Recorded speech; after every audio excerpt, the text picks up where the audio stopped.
When the pressure is high and the energy low, that's when your business needs inspiration to change and to grow.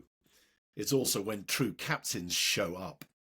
Hi, I'm Mark Francis, and I'm the host of this podcast that invites industry leaders from all over the world to answer the question, who's your captain? When you need to motivate and to mobilize, to develop and enable your team. Whether you are new to being a leader or you aspire to be a captain, this podcast is for you.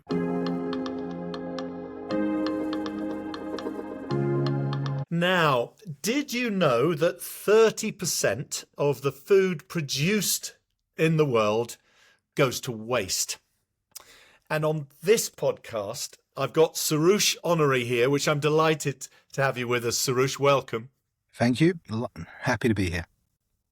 And you're part of the solution to that terrible problem of supply chain mismanagement that drives so much wastage. And so in all honesty, this podcast is all about solving food hunger for the world. So it's a really, really important podcast.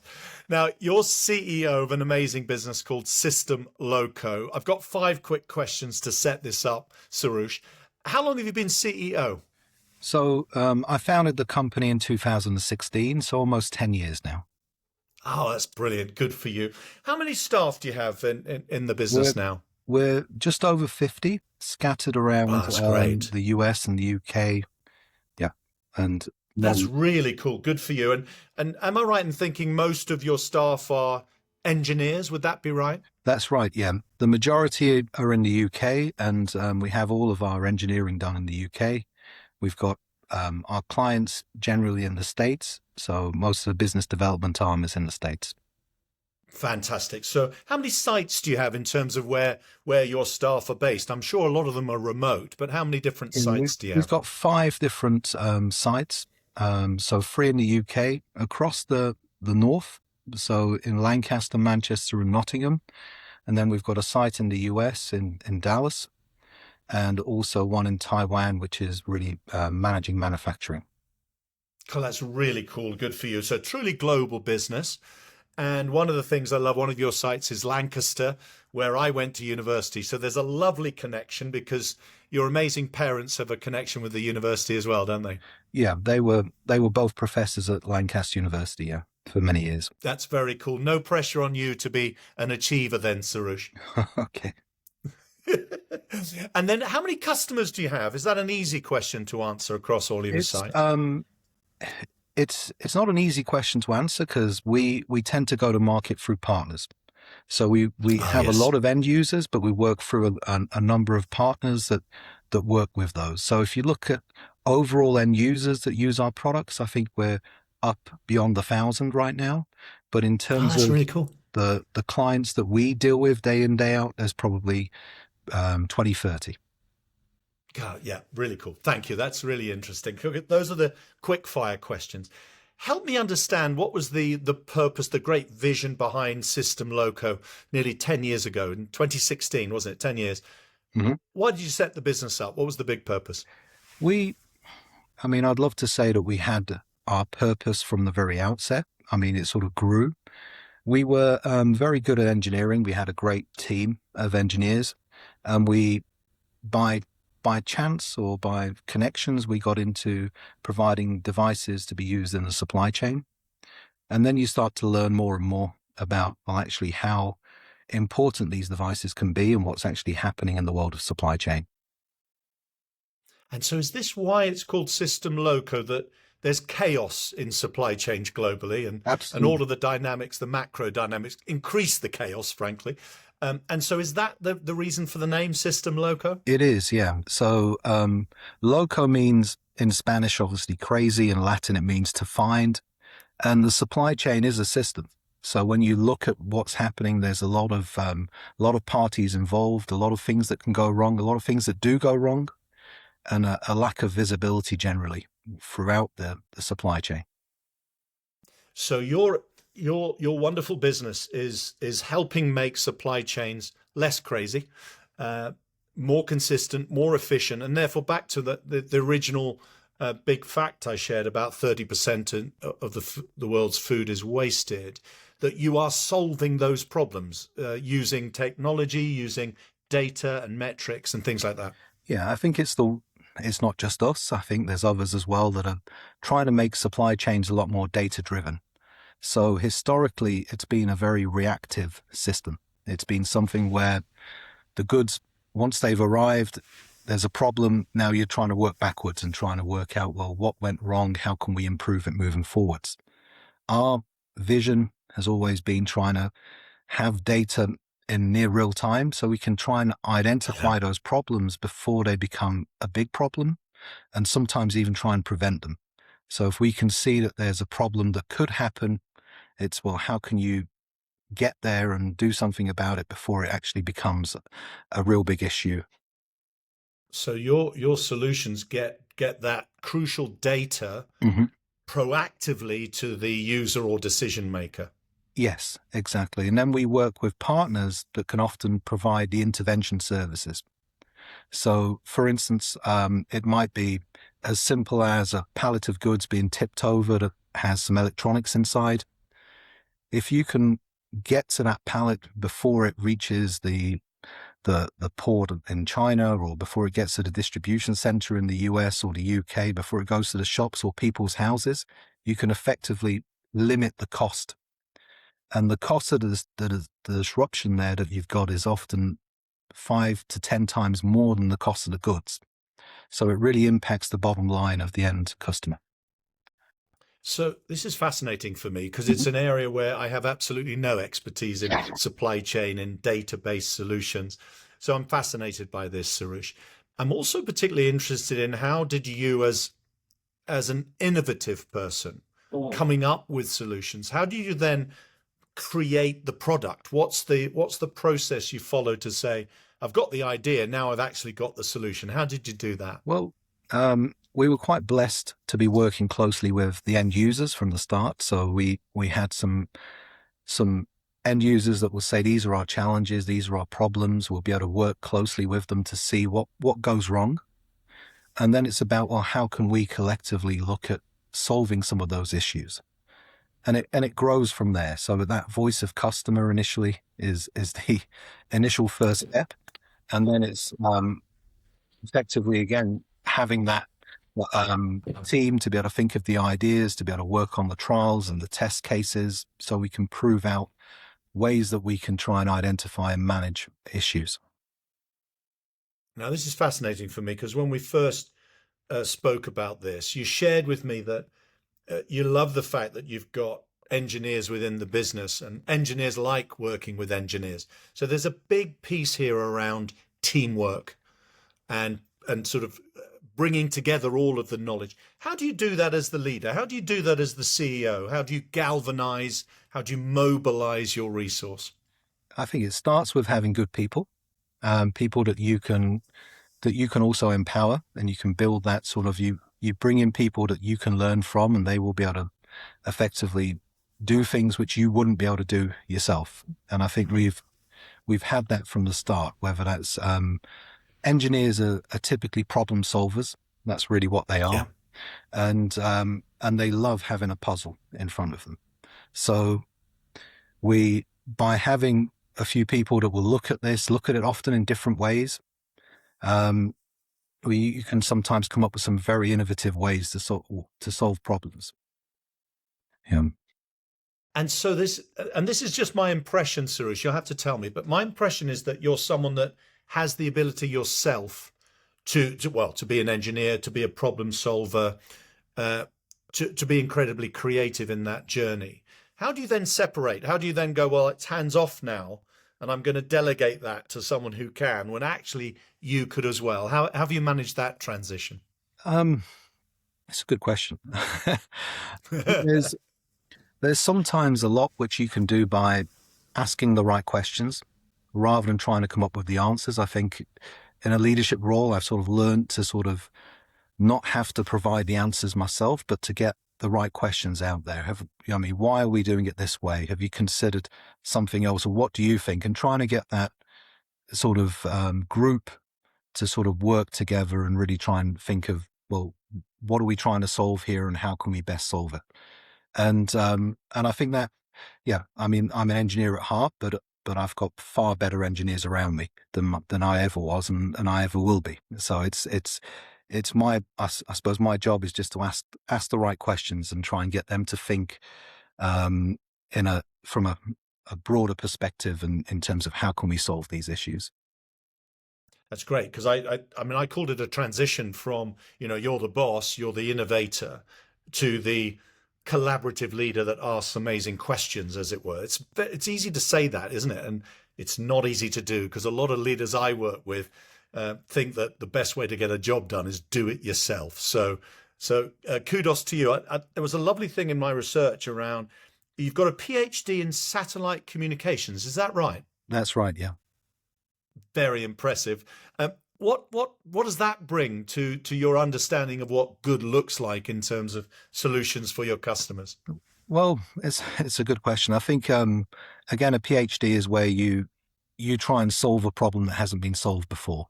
So you're trying to get into that problem solving mindset, the way you can think about it. Try and think about, I mean, look at how other people have solved something. Now, can you do something different? And I think in general, I've sometimes trying to step back and look at what's out there and sort of thinking, really, why are they doing it this way? Is this the right way to approach the problem? Is there a different way we can approach this problem? I think that mentality helps to be able to look at how you can grow in the market. And so we see at the moment the problems are well known, but the solutions, there's different ways you can go about going to market and working with partners or using different relationships to be able to work together and solve something in a very different way to what the way the rest see it. So that's something I think you look at when you're doing your PhD as well, as actually this has been done before. Is there a better way? I love that. And I'm going to probe you on something now around how do you scale? So there's the pretext to this, because when we first spoke, I got a lovely ambitiousness from you about opportunity to have a greater, wider impact with the services you provide, which is really cool. And in fact, I believe you were announced as one of the top 50 CEOs in terms of ambitiousness, the most ambitious CEOs of 2025, which is again really cool. Thank you. How do you scale? How do you go from where you are now, which is a very successful business in many locations? How do you scale? How do you truly take the next step as a business? Yeah, I mean, there's different ways. One is through finance and growing inorganically, as it were, add-ons, buying different companies and looking at how you build out a more complete sort of stack of capability. The way that we've always looked at scaling is for us right now, it's been through partnerships. As I've said before, it's like there's ways in which you can solve a problem, and it's I'm trying to think. An example is probably the best way to do it. Yes, I was going to say, give us an example.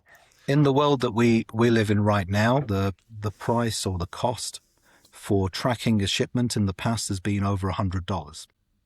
Now, just to track, this is just where is it and to now and to manage. So you have the services around it. So someone's monitoring this shipment.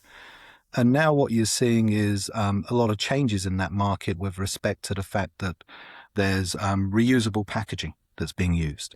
Yeah. So rather than having a shipment or the device that could be used for one trip, which is then expensive to be able to take back and use and reuse, by having that embedded into the packaging itself, into the reusable packaging, it means that same capability could be provided over 4 years.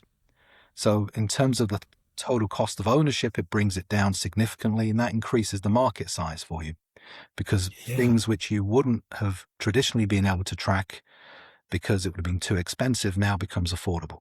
And we're seeing a lot of sort of ways to scale where you've provided a solution to people in an area where they could afford this, the sort of the the high end of the market. And now we're seeing, well, actually, that also applies quite well to a broader market as long as we can approach it in a slightly different way. Yeah, that works for me. I get that. And so, how do you get your message out there? Because I got one sense of, you do a great job, and of course it naturally scales. And can you do another job for us? That's kind of obvious. But how do you get the message about SystemLoco to people who, frankly, never heard of the business? Yeah. So we do a lot of events as well. I do a lot of speaking at events. Yeah, I see that. I see that in your profile. Yeah. Yeah. It's again, it's some of it's through word of mouth, trying to make sure that you can put case studies together with your clients. Generally, even supply chain, it's although it's big, it's a community. So being part of, making sure you're part of that community, you're active with the industry forums, you're actually at the events, you're speaking at those events, you're looking at trying to get into publications where possible, and case studies which you can promote with the partners that you've worked with. So it, again, raises your brand and your profile. LinkedIn is very powerful. All of these sort of mechanisms for getting your voice heard, I think, is you've got to make use of all of those opportunities. I commend that, actually. And I looked at your LinkedIn and I saw, I think, was it Las Vegas or something? You said, I'm really looking forward to going to this big congress and speaking. And I think this is a really important call out to leaders everywhere. I call them captains, that if you're trying to captain a solution, let's call it that if you're not known, you won't have the reach and scale that is possible and that is needed. And so it is beholden on the leader, in your case, the CEO, to get the message out there at forums, on social media, so that more people are more aware and have more choice. So I think that's a great kudos to you that you do that. I think that is really important. I mean, just to add to that, Mark, I think it's important for your team as well. So if you've got very talented people within the team, they want to be able to see how the business is progressing. They want to be able to see the fact that, oh, we've got this accolade, or we're speaking at this event, and there's these customers that we're bringing to the table that we weren't bringing before, that they're speaking with and understanding their challenges. It's you sort of owe it to that team to show that, as well as the growth of the company, to get them excited about being part of something special. I love this. And we're going to move on to development in a moment. How do you develop your team? But before we do, I'd like to come back to this point you've made a couple of times about partners are key in this journey. Again, because of my lack of knowledge of the sector, what are the sort of partners that you're talking about? What role do they play? Who are they? Well, I mean, we sort of mentioned the supply chain as a system. Your system is typically as good as its weakest link. So you want to try to work with partners that can do different things to provide the end-to-end solution through to the end customer. And that might include people which are able to deploy staff at their sites to be able to manage their operational sort of problems. It might be people that are doing the monitoring or linking with law enforcement. It might be partners from a technology point of view that have actually got some pretty cool stuff that if you put it with what you've got, all of a sudden you've got something even better. And I think that trying to create your own ecosystem of partners and going forward, it allows you to scale without having to develop everything in-house.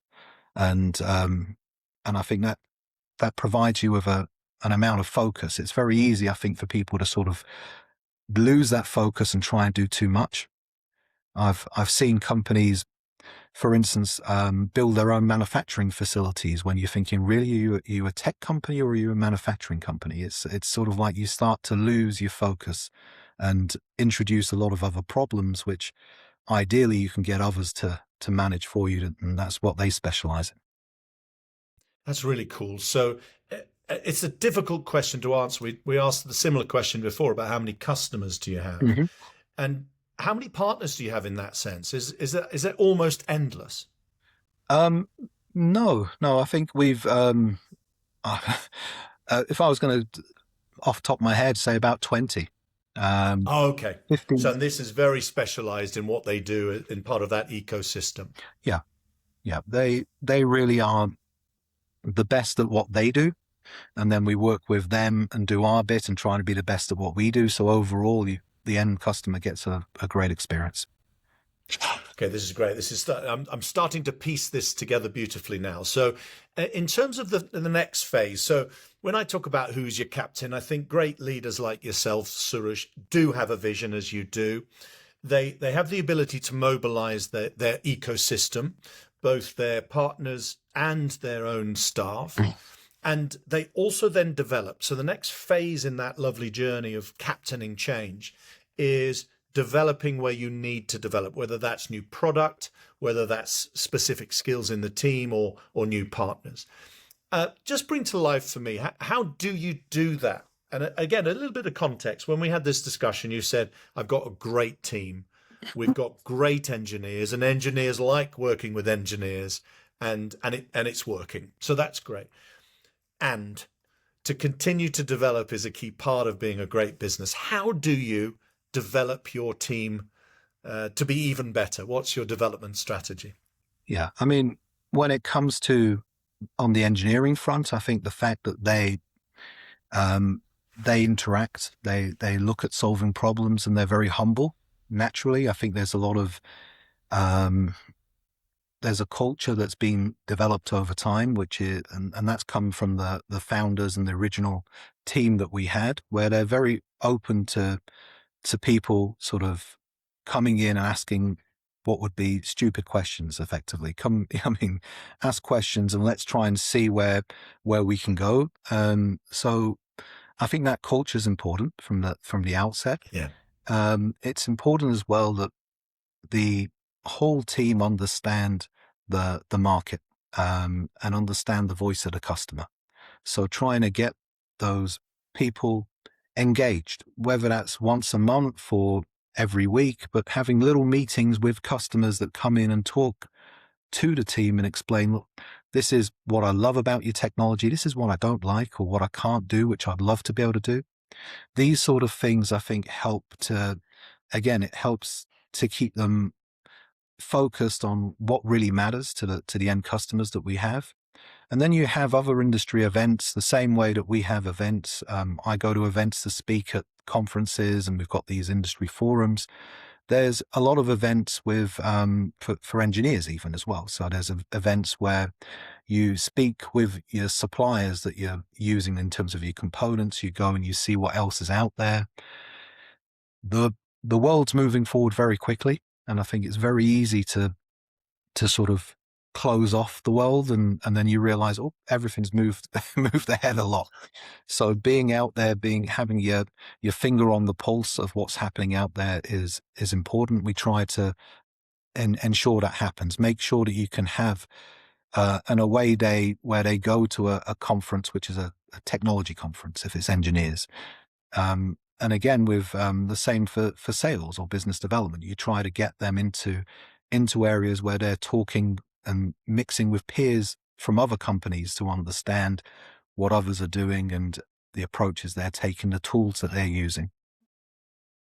I think I find this very useful, Souroush, because I'm a learning provider. Our business is an education business in business. Mm-hmm. And it's so easy to think, I tell you what, it's a training course.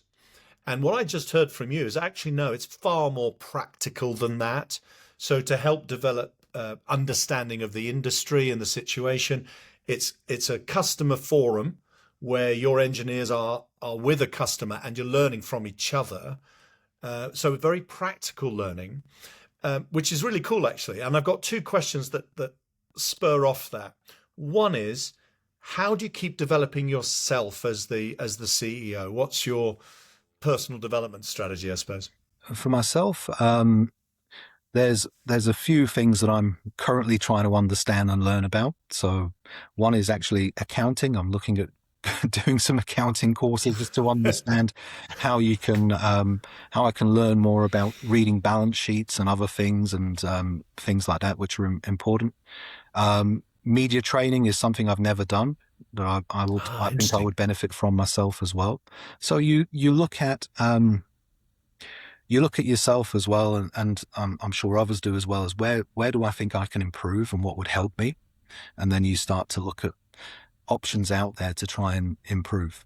But like all of these things, I mean, we mentioned about going to these events, and there's when you're there with a group and a community and you're together looking at doing something where you're learning by speaking to different people, I think it's sometimes more productive even than a course to go on, because at that point what you're doing is you're 100% sort of immersed in, I mean, you're wanting to learn. So I think the course and that go hand in hand. It's good to do both if you can. Yeah, so you're creating an environment which is self-sustaining in terms of learning by interaction with key customers at congresses and inviting them into your business to have solution-based conversations. So I'm getting a good picture of that. And what would you say in terms of the next level? What's the gap that you'd like to fill in terms of organizationally, and I suppose in terms of the competence for the wider team, not just yourself? What would you say is the gap that still needs to be filled? Yeah, I mean, we preach to our clients and we deliver to our clients data in terms of being a data-driven organization. I think there's still gaps even in our organization to be more data-driven ourselves. So part of what we're trying to do is to understand, I mean, where everything across the business, whether that's in terms of support tickets and how we best managing it. If we start bringing on these AI tools, does that help us improve? How much does that improve it by? Where should we invest in terms of the shows we speak to, in terms of the, I mean, how many leads do we get? What are the leading indicators that then lead to revenue? So trying to be more data driven, I think, is something that I'm trying to put into the company. And that takes time. It takes time to be able to have those metrics and have people thinking about capturing those metrics so we can use them to improve. And if you had if one of your sales team was sitting on this call and I said to them, how do you sell? You know, how do you get the message across about the value that SystemLoco provides? What would their sales approach be? What's the SystemLoco way of selling? Yeah, I mean, we have our own ICP, our own sort of target customer sort of profile that we work with. I mean, the first thing that's always asked is what their big problem is. So we try to listen more than pitch. I think in turn, initially trying to hear, well, I mean, what problems do they have? What is their main problem? And then looking at how we can take a step-by-step approach with them. So can we solve that main problem before we start to go too broad and too wide in terms of all the other exciting things that we can do? So trying to keep it as simple as possible, I think, is the approach that seems to work the best for us. Yeah, and as a sales trainer myself, I mean, you've absolutely nailed what good selling actually is, which is you establish the need and the pain point and the problem, and then you see if you can solve it, rather than have I got a solution for you. And pitching it, it's more about listening and learning than it is about a push sell. So that's really cool. I'd love to ask you around, for your business, what would you say is the biggest pain point or the biggest challenge you face? Not least in the lovely conversation we had before when you were saying to me, you know, got really big aspirations for growth. You know, they're very ambitious as a leader and as a business. It's very cool. What would you say is your biggest challenge? I think within any company as you grow, you naturally have to put structure and process in place. And that often means restructuring the company as you move forward.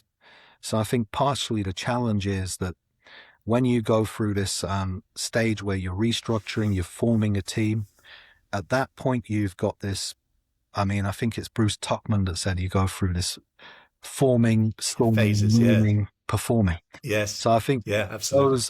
That's very true. And I think we can see that ourselves as well, where we have actually made changes and we're sort of trying to then work through actually, let's make sure people really understand what that means for them and their job, and communication within the company is always a challenge, to be able to make sure everyone sort of, knows their role. And as you're growing, what happens is that you've got these, you're often putting in new roles. So someone would have probably done that before as well as doing something else. Now you're trying to separate the two, and being able to have the again, the structure and the communication there, and not everyone's very good at delegating either. So some people, they don't like to let go, and you can't be a backseat driver when it comes to someone else coming in with their own ideas. So trying to manage that is always a challenge. I'm getting a lovely flavour of Souroush Honary as a CEO, as the boss, as the environment creator, as the scene setter, as the leader. I'm getting a lovely flavour of that, and thank you. The interesting element of this podcast is who's your captain. It's totally deliberate because you are the captain, you're the CEO, and who are the other captains? And your point about, who can you delegate to? What's your succession plan? What would you say, just for those who don't know your business very well, how are you creating other leaders within your business, other captains, as it were? What's your method of creating change agents within the business? Well, it does come down to delegation, where when you delegate something, you do trust their opinion and what they're saying and the way they want to move forwards. Obviously, you ask the right questions where you can to try and get them to think in a more holistic way about what they're doing. But ultimately, you've got to be able to back people and empower people.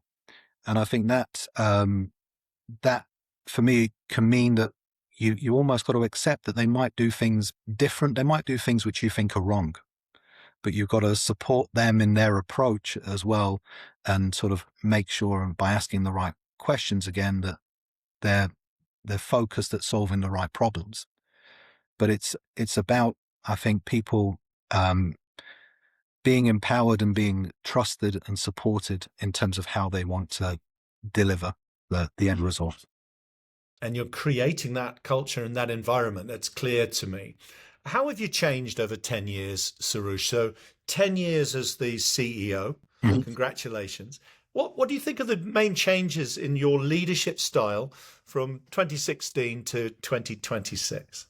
In terms of the company before, we in 2016, I remember we were delivering 200 units to a company, and these were being assembled pretty much by hand in our Lancaster office. And we were quite worried at that point, we're going to send out 200 units. That's a huge order for us to manage. And it's gone from that to where we've had 3 million devices now out there, and we're sending out more than 50, 60,000 every month. So it's a big change. But I think in terms of the business, in terms of the leadership and the culture, I think we've always had the view that we work as a team. It is a team. It's a very flat organization in many ways. When we bring on people, we bring them on because they're able to do a job better than the other people are in the team. So it's not to have more people. It's really to try and be able to do more and have more creative minds and more ability to deliver. For myself, I think I'm constantly learning. So in terms of development, I think you start to realize the importance of your network, the importance of having influence, and how you want to try to establish that, how you want to start to work with customers, with partners. Obviously, there's we've always had a great culture, as I sort of said. I love my team. I love my team members, but also I can say that extends out to our clients and our suppliers as well. We build very strong relationships, which you really win together. So effectively, you create that bond with them as well. So they like working with you. And one thing I think we've realized is that there's always going to be a problem as well out there. So when you've got this relationship with the customer, that's how you get through those problems. If it's very hands off and it's just a very business type relationship, as soon as you hit a roadblock, everything can fall over. Whereas if you're working with them and you've built up a friendship, you've built up this trust between each other, they know that you're going to fix that issue, and you're going to move forward together. Yeah.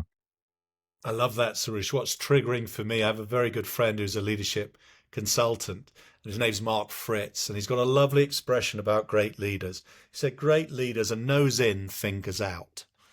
And what he means by that is that the team, the whole team, your whole team, feel that you care, feel that you know, and feel your presence, but don't feel the sort of looking over the shoulder or intimidation of the leader going, why haven't you done this?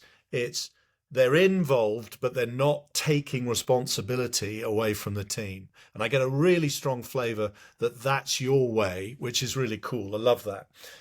What would you say is the big next step for your business? Because I know that there's huge ambition to grow and to scale.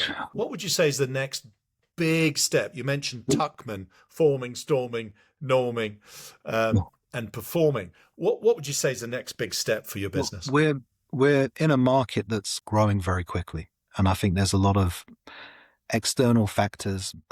Is that AI? Is that partly about AI? AI has a huge role. Effectively, what we're seeing is supply chain is almost the heart of any business, or a lot of businesses. The heart is their supply chain and managing their supply chain, and the way to do that has been historically effective, or over time it's being improved constantly, and it is becoming sensors, labels, which are smart, which can work together to identify issues and prevent issues from happening. And the cost of those is going down significantly. So that's then creating this sort of flywheel effect where you're starting to get a much bigger market. So our aim is to effectively make sure that we're able to support that growth, able to come down in terms of the cost, look at innovative ways of actually reducing the total cost of ownership to the end clients and growing that market. And it means that we'll move from what has been historically more the high value goods, your electronics, your things like your jewelry and your high end fashion, to becoming more, this is for everything. Everything you can monitor, you can manage, and you've got the data going into people's systems to be able to help them manage these challenges that they've got. So for us, we're excited that the market's growing really quick. We're focusing on trying to make sure that we can play our part in helping that market acceleration happen. Thank you. What's if you stepped away from the business at any point, it could be now, it could be in 5 years' time, what do you want to have left as a legacy? And that is, of course, it's about SystemLoco, but I think it's bigger listening to you. What's the big legacy that you would like to leave for business? Well, yeah, I mean, the purpose that we've had is sustainability. So we're looking at operational efficiency, the challenges that you have, but then you mentioned food, there's pharmaceuticals as well. There's a lot of theft that happens with cargo, which is huge at the moment. It's how can we solve some of these world problems? And for us as well, we try to look at that, and that's our, if you like, our purpose-driven metrics. So for me, I think I would love to be able to have the company solving some of those challenges to the point that we can say, okay, we've now really helped, like you said, get this 30% of food down to 5% that's lost. Or very cool. That would be a fantastic achievement. Yeah, that's great. Good for you. That's brilliant. And who's your captain? And you've proven yourself to be a great captain of creating an environment where not only can your team succeed, but you can solve the problems for the end customer, and to enable that through partners. So I've got a lovely flavour for your business. I'd love you to leave us with a couple of top tips for anyone wanting to start as a change leader, as a CEO, as in your case, Souroush. What's your top tips for someone just embarking on a career of leadership? For me, I think there's maybe a few things that come to mind. One is I initially thought I had to have all the answers, and now the view is, well, no, I need to be able to ask the right questions. That's huge. And I think that's something that's changed my mindset somewhat. I think it's difficult for people. Another one would be it's difficult for people to sometimes understand, especially with tech where things are exponential. So the market growth is often exponential. You get these factors and they compound, whether it's AI or whether it's the cost of the electronics coming down, whether it's the, all of these sort of come together, and all of a sudden there's an exponential curve that gets happens in terms of market growth, and that's where you want to be. You want to be in that position where you can ride that exponential curve up. So I think trying to understand and look at the sort of, again, your market dynamics, what's actually happening out there, what is the world going to be in 3-5 years from now, because that's going to shape where you want to be able to focus in terms of using the right technologies and being in the right market that's really going to take off, because that sets the tide, that sets the current, and you want to be swimming in the right direction. The final thing is probably, we mentioned a lot, the team. I think you've got to be able to empower and trust your team, and you want to have people there that will stay with you throughout the journey. So what we've done in our company is we've incentivized people with share options. They're all part of the company. Great. And looking at it like a mission that you're doing this together. And having that, I think, is essential, because as a small business, it's a lot of the knowledge and the capability is within your team. So if you lose that, you're often having to take a few steps back. So I think trying to make sure that you've got an environment where you keep really good people is essential for success. Souroush, thank you. Yeah, it's brilliant. Some brilliant nuggets of advice. My final question, and it kind of wraps up everything rather nicely as in terms of insight about a leader. I get a lovely flavour of the balance of leadership in you, that you do give direction, but you also empower, and you ask lots of questions, and you delegate. So that's a lovely complete leader. How do you manage your time? Because I know you're in Taiwan, 5 different sites, America, the UK. How do you manage your time as the leader? I tend to always be available. I mean, that's one thing. There's not much 24/7, literally. There's not much time off. I think what you try to do is to have a sense of urgency that comes from you, to whether that's even when you're working with clients, whether you're working with suppliers and with the team, that you try to keep things to point, and you try and make sure that you're not wasting time. So that signal to noise ratio is something from engineering, but that trying to keep the signal up high and the noise down low is important. And that, I mean, there's lots of techniques and stuff, and from how you manage your meetings to just your own way of talking on the telephone with people, and trying to keep to the key things, so you get those key things discussed and agreed, and you're not taking too long to make decisions. Yeah, it's great, and I get this lovely flavour from you as a leader of, and comes back to this point about nose in. You care, you're there, but it's fingers out. I'm trusting you to do it, and I'm with you if you need me. And I think it's great. Kudos to you as a leader of 10 years experience now as a CEO, that you are clearly continuing to evolve, which is part of the journey. So, Captain, I'm going to call you Captain now, as a captain of change and a captain of industry. Captain Souroush Honary, thank you so much for your time. It's been a brilliant podcast. Thank you. Thank you very much, Mark.